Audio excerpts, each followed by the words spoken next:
I love Star Wars.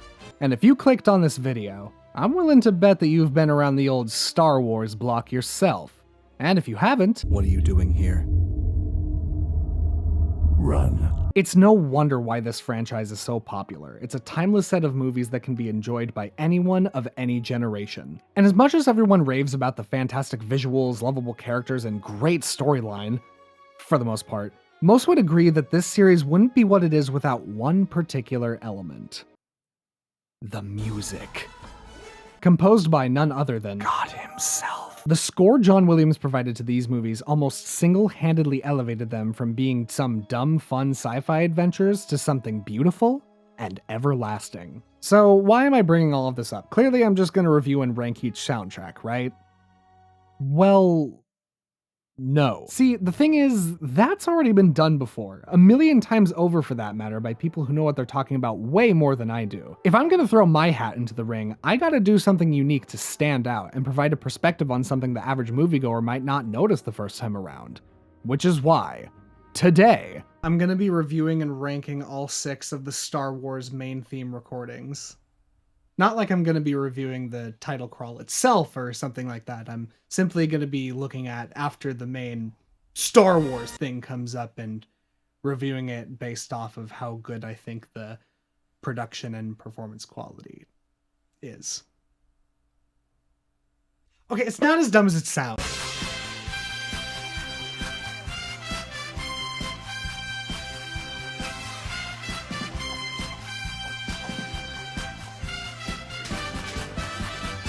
I'm not joking. I'm gonna sit here for however long it's gonna take me to record this so that I can rank each version of the same piece of music that appears for every title crawl in each Star Wars movie, so that you can sit with a 6 to 7 minute long video pondering to yourself, why would he do this to himself? But Liam, you might be saying, they're all the same. There's nothing different about the main theme between each of the movies. No! You're wrong. Each recording has certain elements that make it hit different. And I'm about to tell you what those are right now. But Liam, you say again, but even more stupid this time. These are minuscule details that no one even cares about. Aren't you outing yourself as a massive loser, nerd, and virgin? Yeah. Okay, so before I start, let me say that the ranking of this list in no way reflects how I actually feel about the movies themselves, just the effectiveness of the main theme that appears at the start of each. Also, I feel the need to address the strange fact that I'm ranking all 6 of the recordings when there are 9 movies. Now calm down, this doesn't mean, oh my god, he's excluding whatever trilogy the fandom hates now. Because it's not canon! Yes! This is the validation I've been waiting for! No, there was kind of this tradition started after the original trilogy where they would just kind of use the same recording for multiple movies and put whatever music afterwards to fit. So some of these are going to kind of get lumped together. Which leads perfectly into...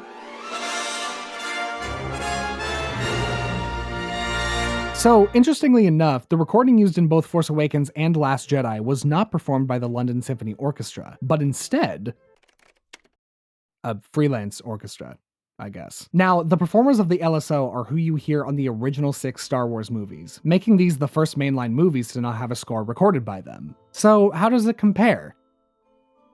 Now, I'm not going to come right out and say that it's bad. It's the Star Wars theme. If it can sound good on a Super Nintendo, it'll sound good with an 85-piece orchestra. I like the timing of it and the presence of the trumpet section, and the strings sound nice and lush. But there was something about this version that just never felt right to me. The same energy wasn't there. It felt like it was holding itself back in places. Especially in the trombones. Having a bright-sounding brass section has been a staple of Star Wars since the beginning because, I mean, look at it.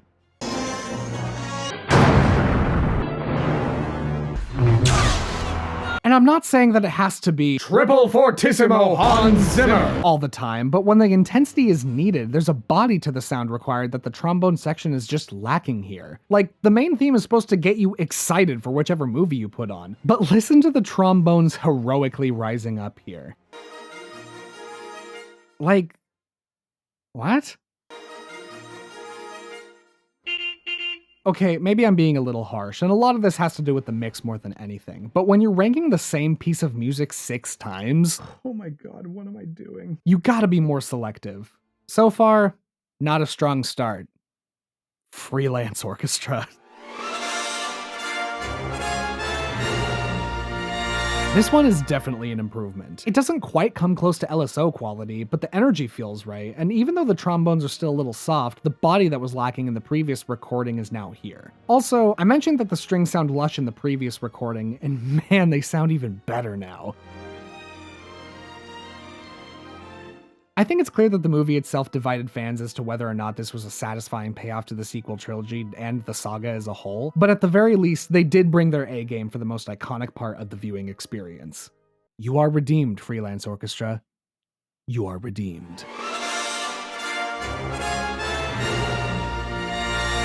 So here we are, the one that started it all. Now, you might be wondering why it's so low on this list. The truth is, for a while, I didn't really care for this version all that much. But it's kinda grown on me over the years. This is definitely the version that has the most notable differences, and I don't just mean in sound quality. Specifically near the end with the second statement of the main motif, the timpani bangs along with every note of the basses and tuba, something foregone in later recordings.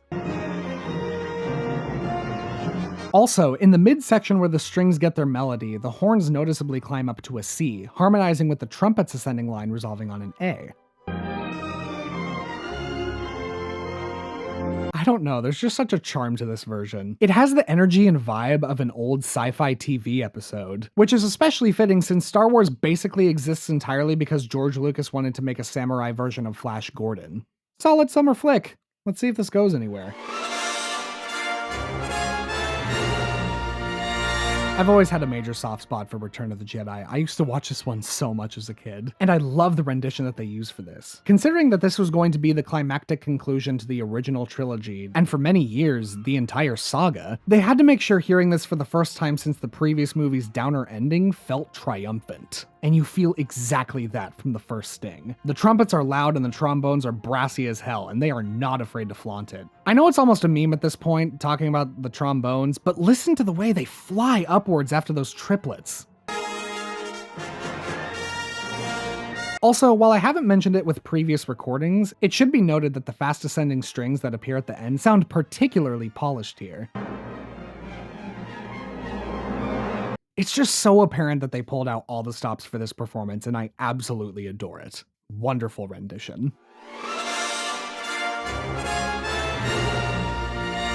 This one was actually pretty tough. I had a hard time choosing between this and Jedi for the number 2 spot, since they're kind of both neck and neck for me. But Empire won in the end for a few reasons. First, the fast-paced energy is perfect for the tone of the film. The tempo is much faster in the beginning than any other recording and really adds to that urgency that the rebels will feel as the Empire gains closer and closer on their tail, and the way that it builds before the restatement of the main theme. Also, while I complimented how polished and clean the ascending strings sounded in Jedi's version, I love how wild they feel here in comparison. They're the same notes, obviously, but they have that same urgency that was established in the beginning. I mean, go figure. Arguably the best film in the original trilogy has the best rendition for that trilogy, but not quite the best out of all of them. This is the best one! No question about it! Does this trilogy have questionable moments? Yeah, but that doesn't mean dick compared to how good this version sounds. Remember how they repeated the same Force Awakens recording for Last Jedi, only to make a new recording for Rise of Skywalker? Well, not here. They knew they didn't have to re-record anything because they struck diamond-plated gold the first time around. I haven't been giving number scores so far, but out of 10, these would be an 11. Whenever I hear this in promotional material or games, I know that the music editor who chose it either just picked it because it was the first thing that came up in their library, or they knew what they were fucking doing. All of the instruments are balanced wonderfully. Those trombones I've been simping over this whole time sound energetic and huge, while still giving other instruments their chance to shine. I also love how the trumpet is slightly softer in this compared to other versions. It's not too soft, but combined with how the rest of the orchestra feels, it really feels like it's getting thrown out into a world and war that it's maybe not quite ready for, only to come back so much stronger later, accompanied with huge French horns and soaring strings, symbolizing how it's only after the support of the connections made along the journey that they're able to overcome evil. Oh my god, it's so good! So there you have it. My ranking for for each recording of the Star Wars main theme. And at this point, while I hope some of you have started to see what I'm getting at here, there's probably a good amount that think I'm clinically insane. Because I am. I have done nothing but talk about the same piece of music for 9 minutes. And yet, for every version, there was something different to be found. Some new feeling that was evoked with subtle differences to help each version stand out to match the tone. And I remember getting these feelings watching these movies throughout my childhood, but could never place exactly where they were coming from. And as I've tried to place it over the years, I realized that it has largely to do with the conductor. Now, I'm gonna be honest, for a long time, I wasn't exactly sure what it was a conductor did. Like, I knew that they were an essential part of large ensembles, but I kind of just thought all they did was act like a human metronome for all the performers while waving a stick around. But after spending time working in large ensembles with conductors, it really clicked just how important they are to breathing life into a piece. I think the best thing to compare it to would be actors with a script versus a director. An actor with a script can read the lines and give their own take on what's written down and probably do a really good job, but it's the director's duty to come in and guide the performance to fit the bigger picture.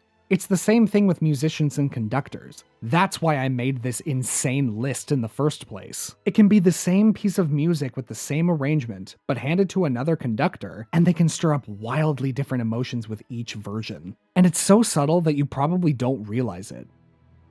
But you definitely feel it.